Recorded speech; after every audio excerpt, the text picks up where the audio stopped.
عن ابی ہریرہ رضی اللہ عنہ قال قال النبی صلی اللہ علیہ وسلم الحیاء شعبۃ من الایمان۔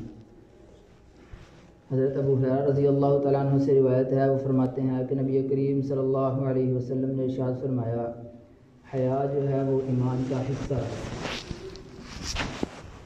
میرے دوستو، آپ صلی اللہ علیہ وسلم نے حیا کو جو ہے ایمان کا حصہ کہا ہے۔ تو جس شخص کے اندر حیا نہیں نہ ہوگی تو اس کے ایمان میں کمی ہوگی، کیونکہ اس کا ایک حصہ کم ہے۔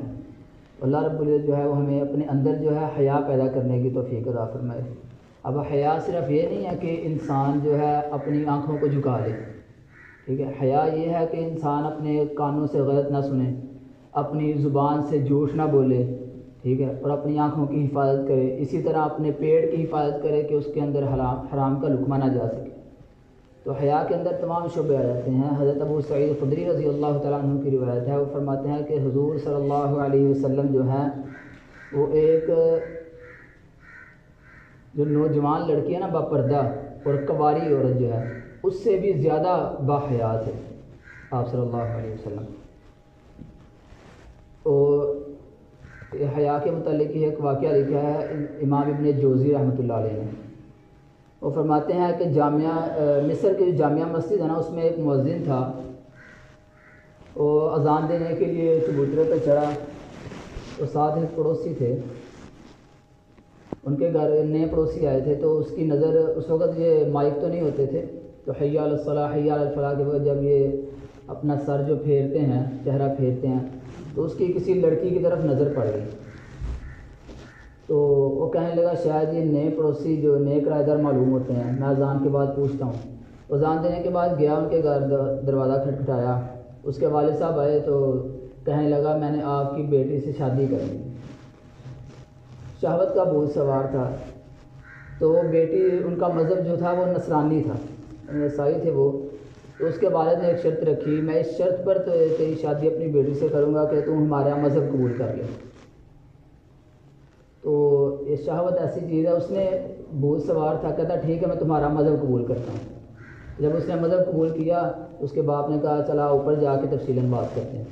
تو چھت پہ جانے لگا، آدھی سیڑھیاں چڑھی ہیں، وہاں سے نیچے گرا اونڈے میں، تو وہاں پہ اس کی موت واقع ہو گئی۔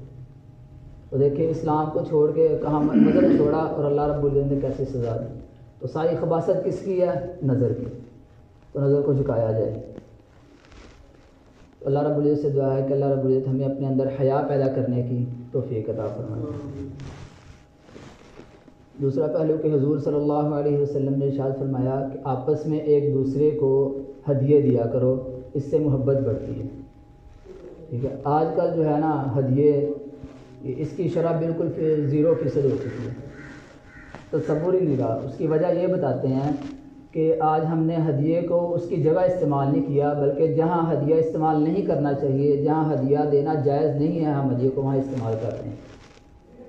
ہدیہ کہاں دیں؟ ہم آپس میں بھائی ہے بھائی کو دیں، دوست ہیں دوست احباب آپس میں دوستوں کو دیں، اس طرح بیٹا باپ کو دے، اور اس طرح میاں بیوی آپس میں ایک دوسرے کو دیں، یہ ہے ہدیے دینے کی جگہ۔ اور رشتہ دار رشتہ داروں کو دیں، اس سے آپس میں محبت بڑھتی ہے۔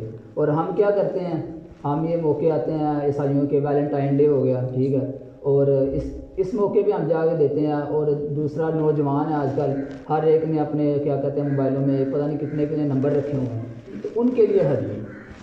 تو گھر میں جب آتا ہے نا بچہ، آج کل کا جو نوجوان بچہ ہے، والدین بیٹھے ہیں الگ کمرے میں، وہ بچہ آتا ہے کھانا کھاتا ہے، کھانا کھا کے الگ کمرے میں جاتا ہے، موبائل اس کے پاس، اس کا سارا وقت موبائل کو ہے، والدین کو اس کے پاس بیٹھتے ہی نہیں ہے، اس کی خدمت کہاں کرے گا پھر؟ تو ایک دوسرے کو ہدیہ دیا کریں، یہ آپ صلی اللہ علیہ وسلم کا فرمان ہے، اس سے محبت بڑھتی ہے۔ اللہ رب العزت جو ہے وہ ہمیں اپنے اندر حیا پیدا کرنے کی اور ایک دوسرے کو ہدیے تحائف دینے کی توفیق عطا فرمائے۔